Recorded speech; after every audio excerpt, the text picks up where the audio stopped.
Salve galera, e aí, tudo beleza com vocês? Eu sou o Edu Pareira e é um grande prazer receber você em mais um vídeo aqui do canal. Como todo mundo já tava aí matutando nas ideias, foi confirmado através de um pequeno teaser que a primeira temporada de Solo Leveling vai ter uma segunda parte que vai estrear ainda esse ano.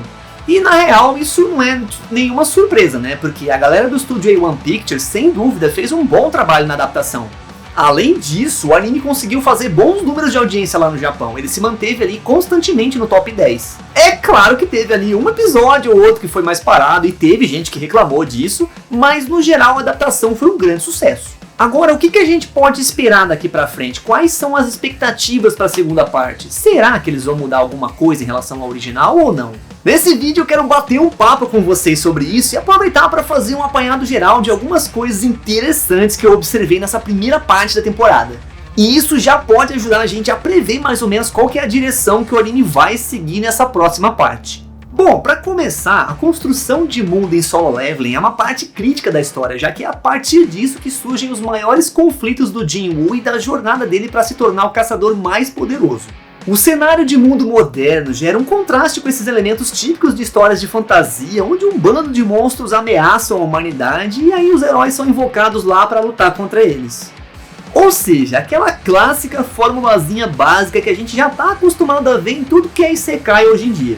E o mais interessante dessa obra é que, diferente de um Isekai, aqui você não tem um protagonista reencarnando em outro mundo, é o contrário. São elementos típicos de um Isekai que são trazidos para o mundo do protagonista. E aí a história vai apresentando pra gente toda a estrutura política e social que foi criada nesse mundo por causa dos portais, e como a realidade do protagonista vai se encaixando no meio disso. No geral, galera, a primeira parte dessa temporada adaptou o material original de uma forma bem fiel. Mas ao mesmo tempo, os roteiristas já estão aproveitando para inserir alguns pequenos detalhes que vão ajudar a resolver alguns problemas do manhwa. Vocês podem reparar que ao longo dos primeiros episódios, sempre tem momentos em que o foco das cenas muda. Tem hora que a cena tá focada no protagonista e no que ele tá fazendo, e aí de repente vem um corte e começa a mostrar um pouco sobre algum dos caçadores de Rank S. E isso pode até parecer que é enrolação, que não tem propósito, mas tem, galera. Tipo, a história deixa bem claro desde o começo que os caçadores de Rank S são os mais poderosos, só que o manhwa não se aprofunda muito bem nem na história e nem nas habilidades deles. E como resultado disso, acontece o que a gente chama de Power Creep, que é basicamente uma defasagem dos níveis de poder na série. E aí quando esses malucos finalmente são introduzidos por completo na história, eles já estão super ultrapassados. Cara, fica parecendo que eles são tudo meia bomba e que não serve pra nada, que eles não têm relevância quase que nenhuma pro enredo. Então essas cenas que mostram ali um pouco das habilidades desses personagens ajudam a não só estabelecer a força e a história deles desde o início, como também acabam servindo de referência pro próprio Jinwoo, pra ele saber ali o tamanho do obstáculo que ele tem que superar. Dessa forma, galera, a força e as habilidades do Jinwoo se tornam mais palatáveis para nós espectadores, né?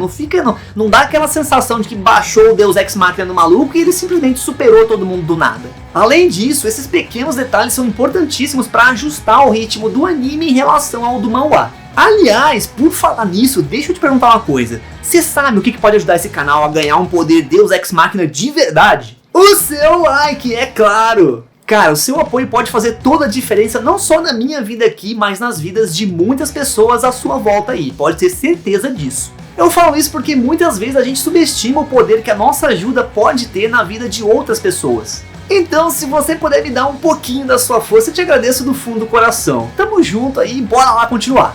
Então, galera, qual que é o grande X dessa questão de anime versus manhwa? No manhwa, as coisas são mais sucintas e diretas. A narrativa fica constantemente focada no Jinwoo e são poucos os momentos em que ele não aparece. E para esse formato, isso até acaba sendo benéfico, porque ajuda a manter o leitor imerso na história por mais tempo. E outra, ninguém gosta quando o enredo começa a ficar dando um monte de voltas para chegar em algum lugar. Fica um negócio chato. Só que, por outro lado, o problema de uma história que evolui muito rápido é que ela pode deixar alguns pontos sem sequer serem abordados ou pode acabar gerando algum tipo de estranheza ou até incoerência na narrativa por não abordar corretamente esses pontos. E no anime, essa abordagem é ainda mais inviável, porque se for assim, a história iria acabar em poucos episódios e a gente iria perder toda aquela sensação de tensão entre um episódio e outro. E é óbvio que comercialmente falando, isso também não é interessante pros caras lá, né? Ah, mas você tá dizendo que agora tem que fazer filler então? Não, galera, mas a gente tem que lembrar que anime é um produto que envolve muitos profissionais e tem muitas camadas de comercialização. Ó, pra vocês terem uma ideia, o anime de Solo Leveling tá adaptando uma média ali de 5 capítulos mais ou menos por episódio, o que já é uma quantidade um pouco acima da média. Então essas cenas adicionais servem principalmente para desacelerar o enredo quando é necessário. E pra ser bem sincero com vocês, eu acho que acrescentar coisas no anime a mais ali que não tinham na história original é uma coisa positiva, contanto que seja algo para enriquecer a história e não para simplesmente encher linguiça. E no caso de Solo Leveling, isso está sendo feito de uma forma muito coerente e natural. Para as pessoas que estão conhecendo a franquia através do anime, esses trechos que mostram um pouco mais dos outros personagens vão ajudar essa galera a se situar melhor dentro desse universo. E para os fãs de longa data que já conheciam a história pelo manhwa, esses trechos vão ser basicamente easter eggs de personagens que eles já conhecem e talvez até gostem, mas que só poderiam ver muitas temporadas à frente. Tá, e essa segunda parte da temporada, o que a gente pode esperar dela, até onde ela vai adaptar?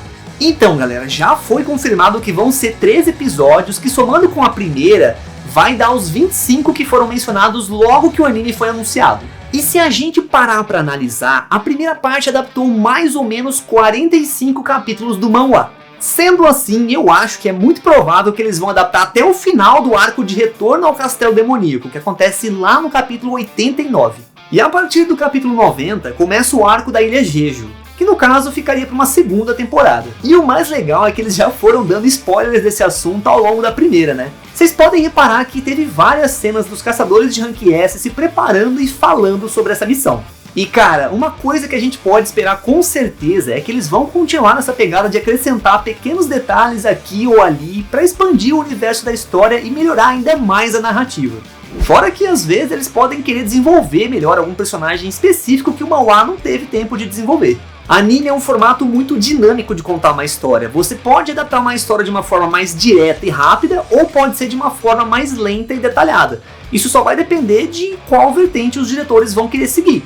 E a real, cara, é que Solo Leveling não precisa de muita coisa para ser um grande sucesso.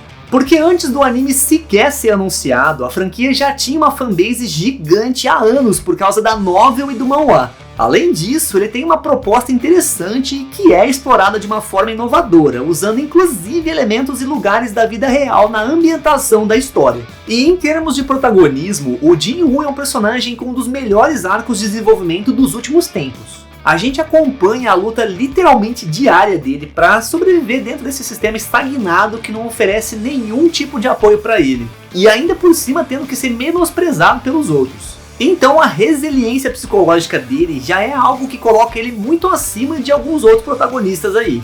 E nada vem de mão beijada pra ele, cara. Porque diferente de outros personagens aí que simplesmente renascem em outro mundo com um poder absurdo, o Jin-Woo meramente recebe a oportunidade de se tornar mais forte. E ele quase morre várias vezes pra conseguir isso. E é por isso que é tão fácil você se identificar com ele. Você acompanha toda a evolução dele e sente que aquilo foi merecido. E tem aquele ditado, né galera, o poder corrompe. Então se você quer conhecer alguém de verdade, basta dar poder pra essa pessoa. E é aqui que o enredo de Solo Leveling tem tudo pra brilhar. Porque quanto mais forte o Jin-Woo ficar, mais ele pode acabar ficando nessa sinuca moral entre ter os princípios que ele sempre teve, ou se tornar uma pessoa completamente diferente. E eu imagino que esse aspecto vai ficar mais evidente e vai ser ainda mais explorado nas próximas temporadas.